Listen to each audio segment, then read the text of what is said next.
साधकों को योग की दीक्षा दी। यहाँ पर युग पुरोधा स्वामी रामदेव जी ने अपने उद्बोधन में कहा कि भारतीय राजनीति व्यक्ति, कुल, वंश, जाति और मजहबों पर केंद्रित है। अब काला धन, भ्रष्टाचार, आर्थिक नीतियों में सुधार एवं व्यवस्था परिवर्तन जैसे मुद्दों पर केंद्रित हो रही है। जिस पार्टी का नेतृत्व राष्ट्रहित के इन मुद्दों पर सहमत नहीं होगा तथा पार्टी की नीतियां एवं नीयत साफ नहीं होगी, ऐसी पार्टी को वोट देना देश के साथ धोखा होगा। मेरा विरोध किसी प्रत्याशी से नहीं है, किसी पार्टी के कार्यकर्ताओं से नहीं, लेकिन पार्टी के नेतृत्व से जरूर होगा। यदि वो मुद्दों पर सहमत, तो हमारा विरोध मुद्दों के आधार पर है, व्यक्ति के आधार पर विरोध। और नेतृत्व में, नेतृत्व, पार्टी नेतृत्व ही निर्णय करता है। उसमें यदि खोट है तो उसको वोट, नेतृत्व में खोट है तो उसको वोट। हिसार में कांग्रेस का विरोध हम मुद्दों के आधार पर कर रहे हैं। काला धन, भ्रष्टाचार व व्यवस्था परिवर्तन के मुद्दे पर, आर्थिक सुधार के मुद्दे पर कांग्रेस नेतृत्व के अशोभनीय, गैर जिम्मेदारा, नाना अलोकतांत्रिक व असंवैधानिक आचरण को लेकर के हमारा विरोध है। आज हिसार के 309 गांव में हमारी समिति बनी हुई है, वहां हजारों कार्यकर्ता काम कर रहे हैं। आज हिसार के 309 गांव में खड़ा हमारा पूरा संगठन, संपूर्ण हिसार के हमारे हजारों कार्यकर्ता कांग्रेस को हराने का कोई श्रेय लेने के लिए नहीं कि हमने कांग्रेस को हराई। आजकल ये भी होड़ लगी हुई है कि कांग्रेस को कौन हरा रहा है। हमको श्रेय लेने के लिए नहीं, अपितु राष्ट्र के प्रति अपना कर्तव्य मानकर वहां राष्ट्र हित में मुद्दों पर आधारित मतदान, मुद्दों पर आधारित मतदान करने के लिए संघर्ष व आह्वान कर रहे हैं। यह तो निर्विवादित सत्य है कि वहां कांग्रेस का हारना तय है और हमने चुनाव की घोषणा के तुरंत बाद ही अपना अभियान वहां शुरू कर दिया था और बाद में अन्ना हजारे व उनके सहयोगियों ने भी जन लोकपाल के मुद्दे पर वहां पर कांग्रेस को सबक सिखाने का आह्वान करके एक अच्छी पहल की है। अंतिम बात कह रहा हूं, जरा सुनना। भारतीय राजनीति में अब मुद्दों के आधार पर समर्थन व विरोध की शुरुआत एक शुभ संकेत है और इसी से इस देश का भला होगा। मुद्दों के आधार पर विरोध और समर्थन। अब वोट उसी को करना है जिसके नेतृत्व में और जिसकी नीयत में खोट होगी, तो उसको वोट नहीं करना। बस हम तो कहते हैं देश की सारी राजनीति किस पर चल रही है आजकल? ज्यादातर कुल, वंश, खानदान, जाति, मजहब। अब इससे देश की राजनीति कुल, वंश, परिवारों के दायरे से बाहर निकलनी चाहिए। किस पर आनी चाहिए देश की राजनीति? मुद्दों पर, नीतियों पर। यदि देश की राजनीति काले धन के मुद्दे पर, भ्रष्टाचार के मुद्दे पर, आर्थिक नीतियों में सुधार और व्यवस्था परिवर्तन के मुद्दे पर केंद्रित होती है, तो यही देश के लिए शुभ होगा। बागेश्वर में कल प्रेस से संवाद कार्यक्रम के तहत राष्ट्र नायक स्वामी रामदेव जी बागेश्वर प्रेस क्लब पहुंचे, जहां उन्होंने पत्रकारों को संबोधित किया तथा उनके प्रश्नों के उत्तर दिए। मैं दूसरे स्टेट पे जाता हूं तो आपका जिक्र जरूर मैं करता हूं कि हमारे राज्य में ऐसी एक, इस देवस्थली में ऐसी महान विभूति है जिनकी वजह से आज उत्तराखंड गर्व से परिपूर्ण है। आशा है ये कि और प्रश्न है शामिल कि उत्तराखंड राज्य भारतवर्ष में भ्रष्टाचार मुक्त कब कहलाएगा, ये मेरा प्रश्न है। भ्रष्टाचार एक राष्ट्रव्यापी समस्या है, इसलिए एकांगी रूप से इसका संपूर्ण समाधान नहीं हो पाएगा। इस दिशा में आगे बढ़ने शुरू हो सकते हैं, उसके लिए बड़े ऑपरेशन की जरूरत पड़ेगी।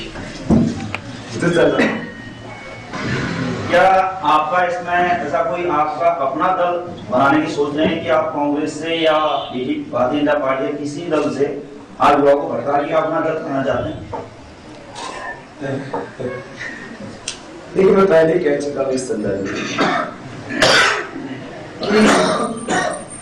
कि ये एक पार्टी की नहीं है, ध्रुवीकरण है भारतीय राजनीति का मुद्दों पर। मुझे इसमें स्पष्टीकरण देने की आवश्यकता नहीं है कि राजनीति वो कुछ भी मुझे नहीं दे सकती जो मैंने ना पाया हूं। और मैं किसके लिए राजनीति करूं? सत्ता के लिए, यश के लिए, प्रतिष्ठा के लिए, किसके लिए? एक प्रश्न। दूसरा प्रश्न यह है, क्योंकि कांग्रेस ने जो कार्यधर्म का मुद्दा था, भ्रष्टाचार का मुद्दा था, व्यवस्था परिवर्तन के जितने भी मुद्दे उठाए उसका पहले समर्थन किया और उसको एक सिरे से लगा दिया। इसका मतलब नहीं करना चाहिए। अभी हम दोबारा एक मौका और दे रहे। हम अभी भी मैंने एक लेटर लिखा तो कहा कि हमने आपका पत्र जो है वो संबद्ध मंत्रालयों को भेज दिए, अभी मेरे पास रखा हुआ। तो अभी 2012 तक बड़ा परिवर्तन होगा देश की सोच में, तो मुद्दों पर केंद्रित होना चाहिए। मैं कोई भी, जैसे मुझे नहीं पता आप में से कौन किस पार्टी से संबंधित है, मैं एक प्रश्न पूछता हूं, जितने भी हमने मुद्दे उठाए उसमें से कोई भी मुद्दा ऐसा नहीं है जो अपरिपक्वता हो, जिसकी प्रामाणिकता ना हो। इतना बड़ा सोच करके रोंगटे खड़े हो जाते हैं साहब। 4 करोड़ की बात हो, 400 करोड़ की बात हो, 4 लाख करोड़ की बात हो तो बहुत बड़ी बात हो। 4 लाख करोड़ के घोटाले कभी सामने आए, जिस पैटर्न कॉमनवेल्थ और अदर सोसाइटी और 4 लाख घोटाले जोड़ दिए जाए तो 4 लाख करोड़ से ज्यादा। 400 लाख करोड़ रुपए की बात हो, उसके ऊपर मौन हो जाती है। क्यों? तो बात मुद्दों की है, तो मुद्दों को जो नहीं मानेगा तो सर लोगों को आखिर ये तो तय करना ही पड़ेगा कि वो मुद्दों पर केंद्रित है। तो बात मुद्दों की है। मुझे लगता है 2012 तक ये काफी मुद्दों पर आधारित की राजनीति केंद्रित हो जाएगी और राजनीतिक पार्टियां की सभी उस पर सहमत हो जाती है, फिर तो बात ही बन जाएगी। मैं आपसे जानना चाहूंगा, जैसे भ्रष्टाचार की एक बहुत बड़ी बीमारी पूरे भारतवर्ष में, विशेष तौर पर मैं उल्लेख करना चाहूँगा भारतवर्ष में, और आपने एक बहुत लंबे समय से अभियान चला रखा है, लेकिन उसमें जो है भ्रष्टाचार में हमारे सोशल वर्कर जो भी हैं एक सियासी फतवे जारी कर रहे हैं। माना अगर उन सियासी फतवे जारी कर देते हैं और उनका अमल जनता नहीं कर पाती है तो उन्हें जिन्होंने फतवे जारी कर रखे हैं आने वाले समय में उन पर क्या प्रभाव पड़ेगा, उनकी छवि पर क्या प्रभाव पड़ेगा? सियासी फतवा यदि आप हमारे संदर्भों में उसको माने, हम यदि हिंदू के बारे में, मुसलमान के बारे में या और किसी भी चीज को लेकर के राष्ट्रीय मुद्दों के बारे में हम यदि कोई बात कह रहे हैं तो उसको सियासी फतवा न कहा जाए। ये भारतीय राजनीति जो मुद्दों से भटक चुकी है, और मैं नहीं, देश के और दुनिया के टॉप लोग जो थोड़ा भी ज्ञान रखते हैं वो सब कहते हैं सेल्फ सेंटर्ड पॉलिटिकल लीडरशिप।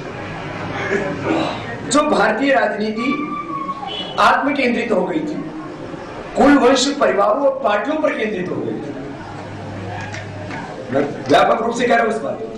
उस भारतीय राजनीति को यदि मुद्दों पर केंद्रित करना है तो हमको मुद्दों पर आधारित समर्थन देना या न देना, इन बातों को उठाना पड़ेगा। इसका परिणाम चाहे 1 साल में आए, चाहे परिणाम 5 साल में आए, और तो कोई समाधान नहीं। इसलिए ये इसका परिप्रेक्ष्य और इसकी पृष्ठभूमि और इसका परिणाम दोनों हमें दिखाई दे रहे। उसके बाद ही हम इसको मुद्दों पर केंद्रित करना चाहते हैं। पहले मैं कह चुका हूं भारतीय राजनीति को, जब तक आप मुद्दों पर आधारित समर्थन या विरोध की बात नहीं करेंगे तो मुद्दों पर राजनीति केंद्रित होगी कैसे?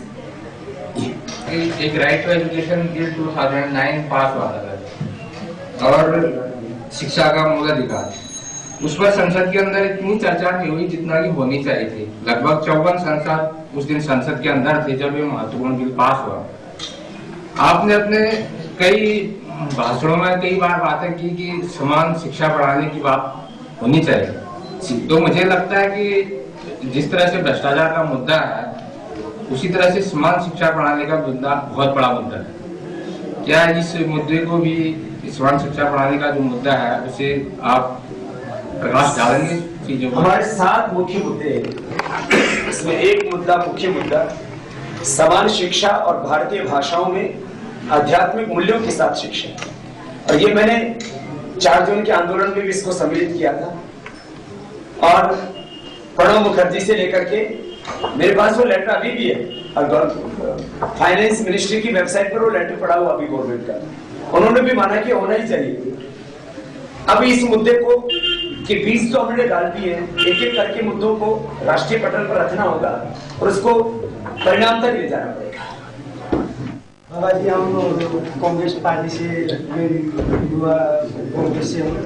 बाबा जी, हम पूरे आपके सपोर्ट में हैं, जहाँ जो भी आपके आंदोलन हुए, लेकिन पूरी पार्टी कांग्रेस को उसमें भी बुरे लोग, हम ये नहीं कहते हैं कि बुरे लोग होंगे, बुरे लोग भी हो सकते हैं, लेकिन कुछ अच्छे लोग भी हैं उस पार्टी में, तो हमारा को आपको पूरा सपोर्ट है। बेटा, आपका नाम क्या है? आनंद तिवारी। आनंद, मैं आपसे एक देखो, आप एकदम बहुत जमीन से जुड़े हुए सामान्य कार्यकर्ता हो, खड़े रहो, आपसे थोड़ी देर बात करता हूँ और आपको कुछ कहना चाहता हूँ और आपके माध्यम से कुछ कहना चाहता हूँ। मैं जिस स्तर पर बात कर रहा हूँ, पार्टी नेतृत्व, आप बेटा क्या नाम होता है? आशीष, आनंद बेटा, एक बात बताओ, क्या पार्टी में निर्णय करने में आपकी कोई भूमिका होती है? यही पार्टी में निर्णय करता है नेतृत्व, और वो नेतृत्व जब गलत निर्णय करता है उसका असर पूरे देश के ऊपर पड़ता है।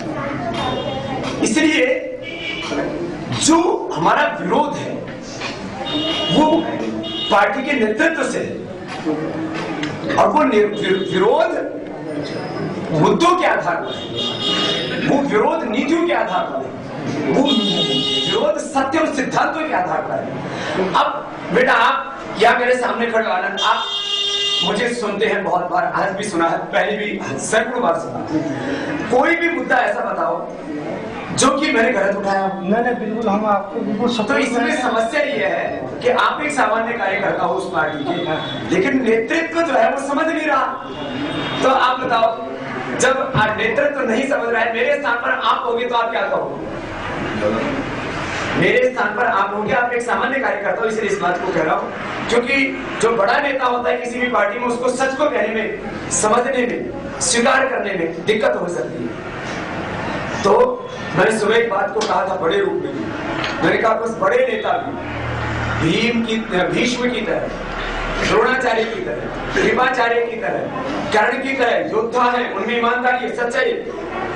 द्रोणाचार्य में भीष्म पितामह, तो इतना बड़ा चरित्र था उनका, दोष वहां नहीं था, लेकिन जो निर्णय किए जा रहे थे दुर्योधन की तरफ से, जो निर्णय किए जा रहे थे धृतराष्ट्र की तरफ से, वहां चूक हो रही थी।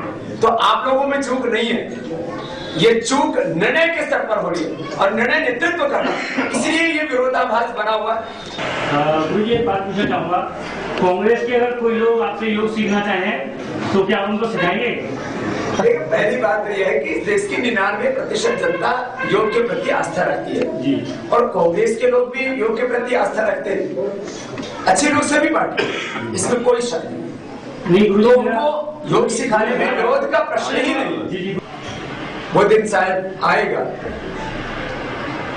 उसका स्वरूप क्या होगा मुझे नहीं पता, जब सार्वजनिक रूप से वो योग को भी स्वीकार करेंगे, और जिन मुद्दों को मैं उठा रहा हूं उनको भी सच्चाई के साथ स्वीकार करने की हिम्मत दिखा पाएंगे, लेकिन अभी उसमें वक्त लगेगा। मैंने आज तक करीब 1000 से ज्यादा प्रेस वार्ताएं की होगी, और बहुत से प्रेस क्लबों में भी गया।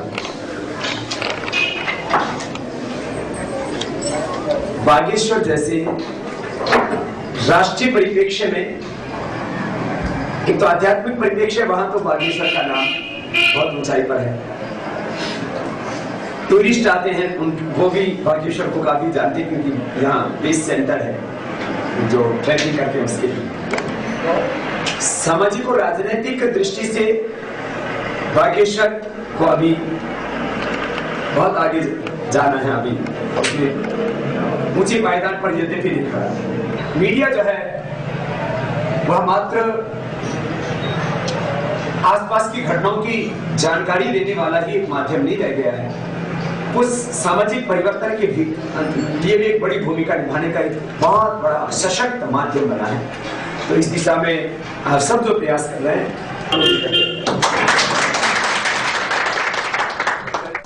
प्रेस क्लब में अपने कार्यक्रम के उपरांत स्वामी रामदेव जी महाराज ने योग शिविर के दौरान राष्ट्र निर्माण हेतु आयोजित महापंचायत